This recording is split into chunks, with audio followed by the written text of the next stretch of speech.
Mwanzo Finance weka bao la pili kwa mara ya kwanza, anaifunga Yanga akicheza against Yanga ni Faisal Salum Feitoto Abdogo. Kilichokupa furaha ipo siku kitakuliza. Mtazamaji wa Meki TV, usisahau kusubscribe na kubonyeza alama ya kengele ili uwe wa kwanza kupata taarifa. Kwako Azam FC. Tumechoka kusikia hadithi za nani atamfunga paka kengele.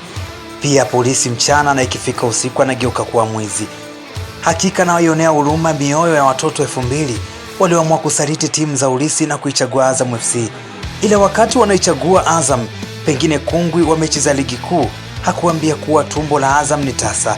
Kwa hiyo timu yao itawapa raha lakini sio furaha. Kitu gani Azam FC imekosa? Ni swali lisilohitaji majibu, maana kila kitu wanacho.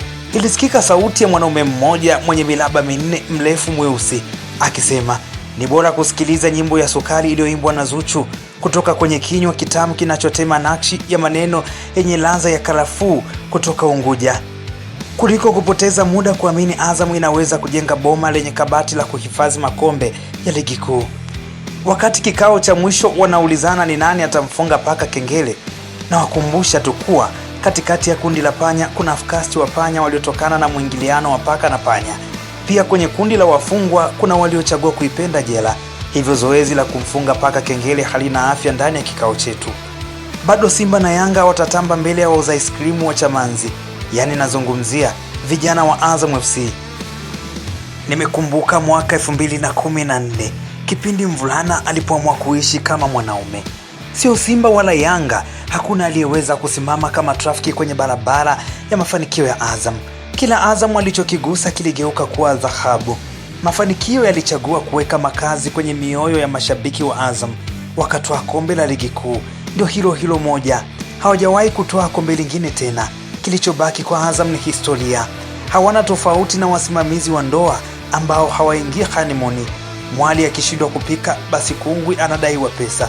Azam akishindwa kushinda tutamlaumu nani ikiwa hatutoi hisani yoyote kwenye timu yao? Ningekuwa mitaa ya Mbeya ningesimama na kuitaja Mafiati. Kwa mkoa wa Iringa nitaitaja Holiday. Kwa Mwanza nitataja mitaa Makoroboi. Ila kwa Dar es Salaam nitaitaja Riverside, nitaitaja Sinza, nitaitaja Temeke Sudani na uwanja wa Fisi. Hapa wazee wa G-Code watakuwa wamenielewa. Ndivyo ilivyo Simba na Yanga. Hawana mahusiano ila wana furaha kwa kuwa mwembe wa uwani umechipua kwenye makazi yao. Kila wakiamua wana uwezo wa kwenda kuchukua maembe na kuyafanya yawe juisi ili yapendwe na watoto wa kishua wanaomenyewa miwa. Mfano, mchezaji kama John Boko, Shomari Kapombe, Elasto Nyoni, Wawa, Mudasili Aya, Shoaboy na Prince Dube. Hao ni mfano tu wa matunda yaliyochumwa Chamanzi ili kuwashibisha masela wa Kariakoo.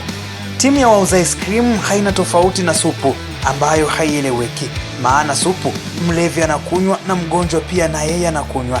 Pia itakuwa na wakosea kama nikiwaita Azam ni kama pilipili hoho kubwa ila haiwashi. Kingine Azam ni wakumbushe tu kuwa maiti na heshima wakati wa kwenda kuzikwa tu, ndio maana inakaa mbele, wakati wa kurudi huachwa nyuma. Salamu kwenu Azam FC, wala sio kijumbe wakausha damu mimi, ila ni za shabiki wenu wa mkopo niliyekimbilia Kariakoo kutafuta raha.